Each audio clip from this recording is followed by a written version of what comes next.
حدودنا الوطنية خط أحمر، سيادتنا الوطنية مبدأ مقدس، جيشنا الوطني الشعبي سليل الشهداء والمجاهدين في كل شبر من هذه الأرض الغالية، مدافعا عنها، حاميا لحدودها، ومدافعا عن شعبها. مهمة يدرك الجيش الوطني الشعبي أنها مسؤولية كبيرة وأمانة غالية، لذا اعتمد استراتيجية التكوين النوعي للأفراد القادرين على التحكم في مختلف أنواع الأسلحة والمنظومات، والرفع من درجة الجاهزية والاستعداد القتالي بتبني مخططات التحضير القتالي السنوية الكفيلة ببلوغ المستويات المطلوبة للاضطلاع بمهمة الدفاع الوطني بكل أبعادها. جيش مستعد جاهز لضرب ودحر كل طامع، جيش كالسيف حده على رقاب كل باغ معتد، فنحن جنود الوفاء، بأنفسنا نضحي وبدمائنا نروي أرض الوطن، لواؤنا في ذلك إلا أرض الجزائر.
دفاعاتنا صخرة حجر عندها كل الأطماع تنكسر، نؤمن بالوطن أرض الجزائر، هو إيمان راسخ نحمل في قلوبنا قناعة ثابتة، قبلة هي ورثناها وتعلمناها من نوفمبر، ومن كل ثائر انتفض لأجل الجزائر وعقد العزم أن يحرر. لقد تابعت بفخر وإكبار المناورات العسكرية لمختلف الوحدات، ولمست عن قرب نتائج الخطة المرسومة لتحديث وعصرنة قدرات قواتنا المسلحة ورفع درجة احترافيتها في عالم وفي المنطقة، وتمسكها بتعزيز السلام والأمن في العالم. يقيننا أن استعدادنا وجاهزيتنا عمل على مدار السنة متواصل لا ينقطع هو، فالأمر جلل، أرض الجزائر وأمن شعبها واستقرار الوطن.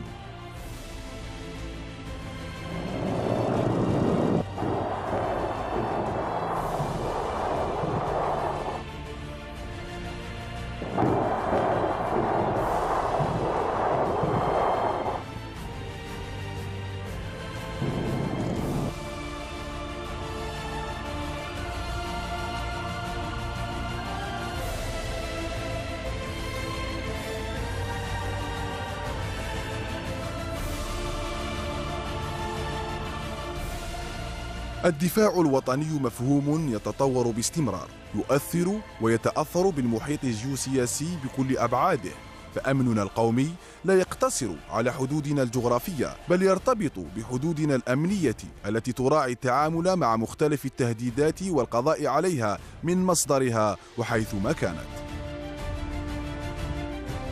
سعيت على تجسيد الميداني لخريطة الطريق وإعادة نظرة جديدة ترتكز على محاور أساسية من أهمها: أولاً، مواصلة تحضير وحدات قوى المعركة لجميع الوحدات للجيش الوطني الشعبي وتطويرها من أجل بلوغ مستوى الامتياز والاحترافية في كل المجالات، ومواصلة العمل دون هوادة على بناء جيش قوي وعصري قادر على أداء مهامه الدستورية في كل الظروف والأحوال. ثانياً، مواصلة جهود مكافحة الإرهاب وتشديد الخناق على كافة أشكال التهريب والجريمة المنظمة لا سيما العابرة للحدود، من خلال الحفاظ على اليقظة في أعلى درجاتها والتكييف المستمر للتشكيلات العملياتية المنتشرة على طول الحدود، لا سيما الغربية والجنوبية الغربية والجنوبية الشرقية.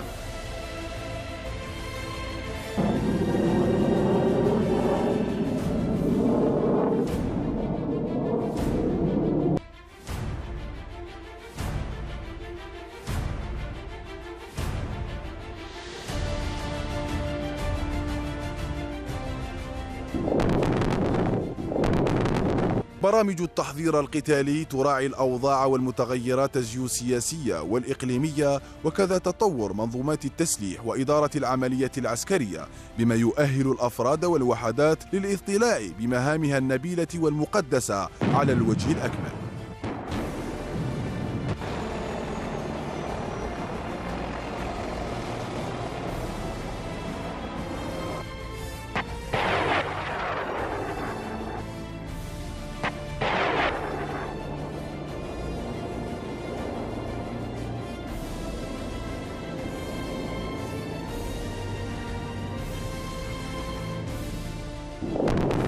تاريخنا عريق، وأرضنا طاهرة لا تقبل الدنس، وسواعدنا قادرة على حفظها واستقرارها. الجزائر هي أيضا مكانة استحقتها بين الأمم، فالدفاع عنها أولوية وقضية أبدا لا تنتظر.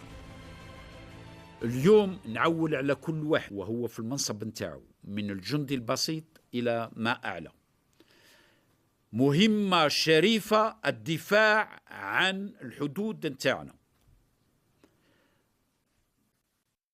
ضد الإرهاب، ضد المهربين، وضد حتى عدو كلاسيكي، لأن الجزائر هي أقوى دولة في المنطقة، أقوى دولة برئاستها، بحكومتها، بالمؤسسات نتاعها كلها، وبالجيش الوطني الشعبي نتاعها اللي برز وثبت وبرهن باللي هزم الإرهاب كيما جدودنا وبياننا هزموا فرنسا أثناء حرب التحرير، وكل الفضل يرجع لكم.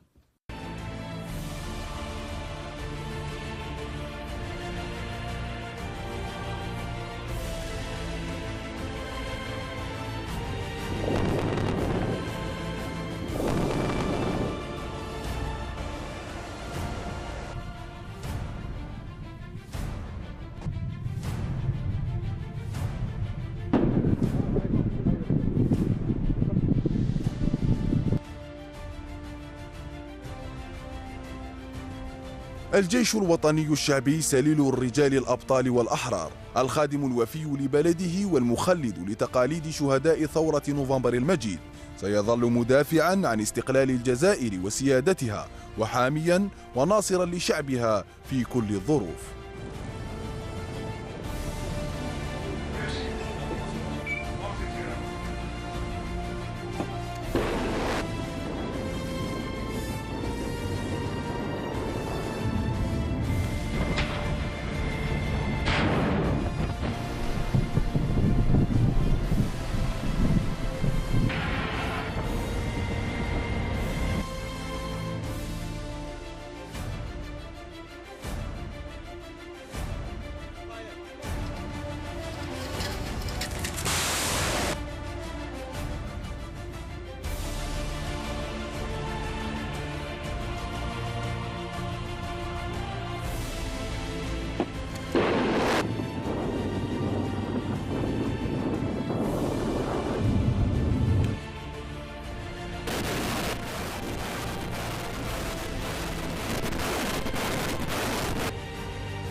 قوة الجيش الوطني الشعبي، وهذه الوحدات المنتشرة عبر كامل ترابنا الوطني قوية أيضا بدعم أبناء الشعب الجزائري لجيشه ومساندته والوقوف إلى جانبه.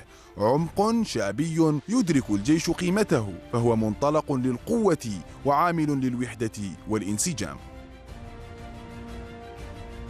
إن القراءة السليمة لخلفيات وأبعاد الأحداث الدائرة في المنطقة والعالم، والإدراك الصحيح لحساسية المهام الواجب القيام بها ليلا ونهارا لمواجهة أي طارئ، حماية للأمن الجزائر وحفاظا لسيادتها الوطنية وصونا لحرمة أرضها ووحدتها الشعبية، تحثنا باستمرار على البحث الدائم عن عناصر القوة الكفيلة بتقديم الإضافة النوعية في مجال التطوير المتواصل للقدرات العملياتية لقواتنا المسلحة، وذلك هو الهدف الأسمى والأساسي الذي نسعى إلى تجسيده مع كل جهد فردي وجماعي يبذل طيلة سنة التحضير القتال. في هذا الإطار بالذات تصبح كافة حدودنا البرية ومياهنا الإقليمية ومجالنا الجوي أمانة بين أيادي رجال الجيش الوطني الشعبي سليل جيش التحرير الوطني، يحفظونها في ظل السياسة الحكيمة والثابتة التي تنتهجها الجزائر.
نجاح هذه الأعمال القتالية وبلوغ المستويات المطلوبة هو نتاج التحكم في العلوم والتقنيات الحديثة التي سمحت للجيش الوطني الشعبي من تطوير تسليحه والرفع من قدراته القتالية التي تجعل منه قوة ردع تضرب بيد من حديد.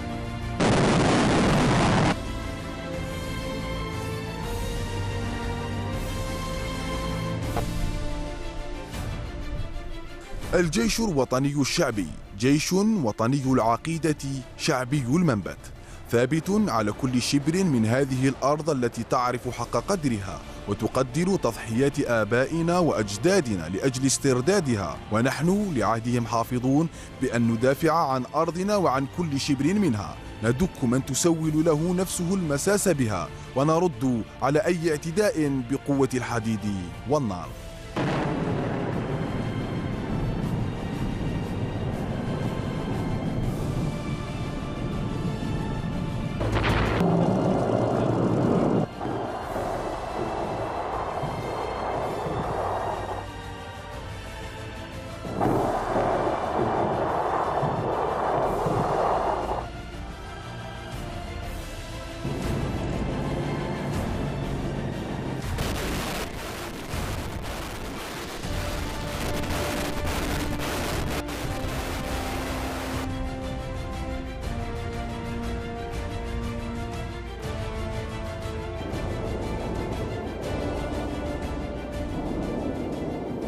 ولأن الجيوش عبر العالم تصنع قوة الدول وقوة مواقفها، كذلك جيشنا يفعل.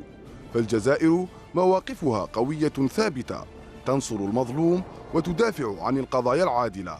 الجزائر صوت يرتفع يصدح بكلمة حق، أحب من أحب وكره من كره، فالحر لا يخشى في الحق لومة لائم.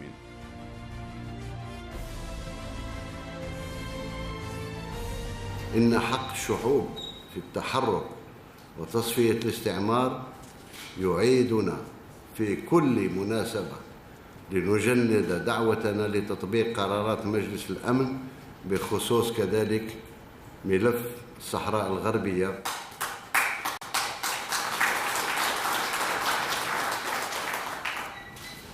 ملف الصحراء الغربية لإجراء استفتاء تقرير المصير المؤجل منذ نحو 3 عقود، وتفعيل مسار المفاوضات بين طرفي النزاع. ما فيش حل بالنسبة لتصفية الاستعمار، لأن بالنسبة لنا، بالنسبة للجزائر، كل الشعب الجزائري بمؤسساته بجيشه كلنا عارفين أن قضية الصحراء الغربية قضية استعمار، ولا تحل إلا باستفتاء الشعب الصحراوي. مؤسسات دولية من 75 قالوا باللي لازم الاستفتاء، وفيه وضيعة وقت وضيعة كذا ما فيش حل من غير تقرير مصير الشعب الصحراوي.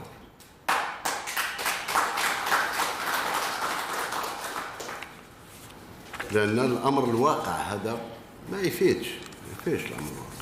وهكا كان تصريح من زمان الزعيم الراحل سي بومدين قالها، صرحها، قال الأمر الواقع هذا ما يفيدش، والدليل أن 45 عام ما فاتش. لأن واحد ما يتهربش من الحل الأنسب اللي هو تنظيم تقرير المصير الشعب الصحراوي.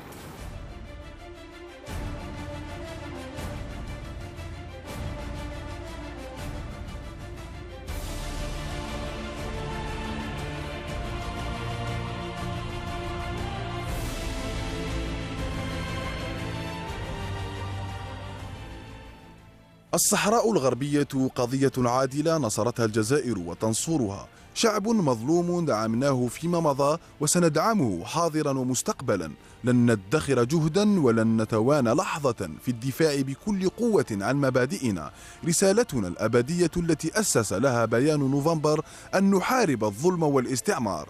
رسالة لن نتخلى عنها يوما، فالحق واضح صريح لا يحمل قناعا ولا يتبدل ألوانا. يعلو صوته كما صوت الجزائر جهارا نهارا للاستعمار كما بالأمس مناهضا، وعن المستضعفين مدافعا وناصرا، وللطغاة الظالمين ماحقا مجابها بالأمس واليوم وغدا.